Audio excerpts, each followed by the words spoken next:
Hello everyone, this is Bharat Kumar and today I'm going to teach apostrophe, and this is a very important lesson, very important lesson, and I want all my students to just see this topic carefully, तभी आप समझ पाएंगे. तो apostrophe part 1 है ये. अब apostrophe कहते किसको है? What is apostrophe? An apostrophe is a punctuation mark used in English writing. English writing में एपोस्ट्रॉफी को हम लोग एज ए पंक्चुएशन मार्क हम लोग यूज़ करते हैं. ठीक है, इसके दो मेन यूजेस होते हैं. There are two main uses, दो ही मेन यूजेस होता है जिसको हम लोग इस वीडियो में बात करने में जा रहा हूँ आपके साथ. To make contraction and to show position. तो पहले हम लोग बात करेंगे, हम लोग सेकेंड यूज़ को पहले हम देखेंगे, टू शो पोजीशन, क्योंकि ये ज़्यादातर लोगों को पता भी है और ख़ासकर ये 5, 6, 7 क्लास में स्टार्ट भी होता है. ठीक है, स्टैंडर्ड 5, 6, 7 इन क्लासेस में हम लोग स्टार्ट भी करते हैं. ठीक है, तो इसको पहले हम लोग समझते हैं कि एपोस्ट्रॉफी का साइन पहले आप देख लीजिए. ये जो कॉमा जैसा दिख रहा है ना, ये जो ऊपर में हम लगाते हैं इसको हम एपोस्ट्रॉफी कहते हैं. This is called apostrophe. ठीक है, अब हम लोग पोजीशन शो करने के लिए कैसे यूज़ करते हैं इसको हम आपको बताना चाहेंगे और like to share with you. अब मान लीजिए आपको कहना है कि टॉम का बॉल.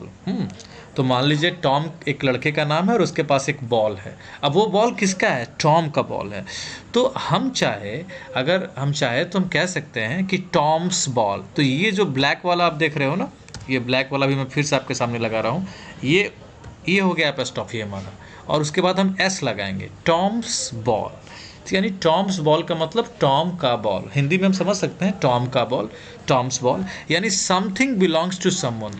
जब कोई चीज़ किसी का होता है, कोई किसी का मालिक है किसी चीज़ का, है ना, तो वो उस इंसान को बिलोंग करता है, उस इंसान का वो चीज़ है, तो हम एपोस्ट्रॉफी लगा के वो शो करते हैं. जैसे मैंने कहा रानी का कार है, तो रानीज़ कार. अगर हम कहेंगे रानी कार, तो ये सेंटेंस हमारा क्या होगा बच्चों? रानी कार अगर हम कहेंगे तो ये हमारा क्या होगा सेंटेंस? ये हमारा sentence absolutely it will be wrong. ठीक है, तो मुझे क्या कहना होगा? मुझे कहना होगा रानीज़ कार. ठीक है बच्चों, आई थिंक यू डेफिनेटली और understand you understand everything.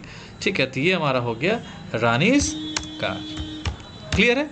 This is apostrophe. इसी को हम एपोस्ट्रॉफी कहते हैं. ये पोजीशन, ये मैं आपको सेकंड रूल बता रहा हूँ. I am talking about this rule, second वाला. ये मैं आपको बता रहा हूँ. इसको थोड़ा सा मैं डार्क कर लेता हूँ, मैं दूसरा कलर कर देता हूँ. ये बता रहा हूँ मैं. ठीक है, सेकंड वाला रूल. ठीक है, तो ये हो गया मेरा रानीज़ कार. यहाँ पर आई मैंने छोड़ दिया, जरा मैं आई लिख देता हूँ. रानीज़ कार यानी कि रानी का कार. अब आगे आपको समझ में आ रहा है कि जब भी मुझे बताना हो कि कोई किसी चीज़ का कोई वस्तु है, कोई सामान है, बैट है, बॉल है, कुछ भी किसी दूसरे का, जिसका भी है, उसके नाम के साथ बताना हो तो हम इसको यूज़ कर सकते हैं. मोहित का कैप है, मोहित्स कैप, इसको हम बोलेंगे मोहित. एपोस्ट्रॉफी लगाएं, इस तरीके से बोलते हैं Mohit's cap. Ram's bat, Naina's eyes, Naina की आंखें हैं. माई मदर्स कार, मेरी माँ का कार है. ठीक है, इसको थोड़ा सेंटेंस में भी हम बोल सकते हैं. जैसे मैंने कहा कि दिस इज़ रोहित्स कार. ये रोहित का बाइक है. सपोज दिस इज़ रोहित्स बाइक, तो हम कह सकते हैं दिस इज़ रोहित्स बाइक. ये रोहित का बाइक है. क्लियर है? तो आपको समझ में आ रहा होगा कि जब हम ये सेकेंड यूज़ है. फिर से बता रहा हूँ, ये सेकेंड है. टू शो पोजीशन यानी कि ये किसी दूसरे का है. तुम्हें अगर अपने बारे में बताना तो तुम अपने बारे में बता सकते हो. देखिए, लेकिन जनरली जब हम किसी और के बारे में बताते हैं तो हम साथ में ये एपोस्ट्रॉफी लगाते हैं. ठीक है, I think you are definitely getting it right. अब ये एपोस्ट्रॉफी अगर आप नहीं समझते हैं तो आप हर जगह गलती करेंगे. अब एक दूसरा यूज़ मैं आपको बताता हूँ, टू मेक कॉन्ट्रैक्शन. कॉन्ट्रैक्शन हम क्यों यूज़ करते हैं? कॉन्ट्रैक्शन का मतलब क्या होता है? जब हम किसी वर्ड को थोड़ा शॉर्ट करने की कोशिश करते हैं. जैसे एग्जाम्पल लेते हैं, मैंने कहा डू नॉट. मैंने कहा डू नॉट. अब डू नॉट को अगर मुझे शॉर्ट करना है तो आपको पता है कि इसको शॉर्ट में कैसे करेंगे. इसको कॉन्ट्रैक्शन का मतलब शॉर्ट करना. किसी वर्ड को शॉर्ट करके हम उसको मतलब थोड़ा शॉर्ट करते हैं तो टाइम भी हमारा ज़्यादा कंज्यूम नहीं होता, हमारा टाइम भी बचता है. तो ये हो गया हमारा, इट विल बी डोंट. ठीक है, दिस इज़ डोंट. तो हम लोग बोलते हैं ना आई डोंट लाइक यू, बोलते हैं ना आई डोंट लाइक यू. तो ये हमारा कॉन्ट्रैक्शन हो गया. मैंने क्या किया, इस डू नॉट में, इसमें देखो कितना लेटर है, 1 2 3 4 5 टोटल. अगर हम देखें तो डू नॉट मिला के कितना हो जाता है? 5 हो जाते हैं. बट यहाँ पर कितना है? 1 2 3 4. एक हमने नहीं यूज़ किया, उसको हमने वो ओमिशन हो जाता है, वहाँ से डिलीट हो जाता है, उसको हटाना पड़ता है कॉन्ट्रैक्शन बनाने के लिए. तो डू नॉट का कॉन्ट्रैक्शन क्या हुआ? डोंट. क्लियर है?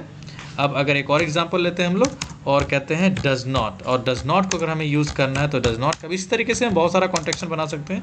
डजंट हो गया, क्या हो गया हमारा, डजंट। क्लियर है बच्चों? तो this is this much only part 1, and I'll discuss with you in part 2 also. Thank you so much. If you want, already it is in front of your eyes, so आप इसको लिख सकते हैं, इसको समझ सकते हैं, बार बार वीडियो को देख सकते हैं, और आप डेफिनेटली बहुत अच्छे से आप इसको समझ रहे होंगे। Thank you so much, and always I would like to suggest you कि जहाँ भी आप हैं, कीप लर्निंग, सीखिए। आप सीखेंगे तभी आगे बढ़ेंगे, नहीं सीखेंगे तो हमेशा पीछे रहेंगे। Thank you so much, love you all, thank you so much.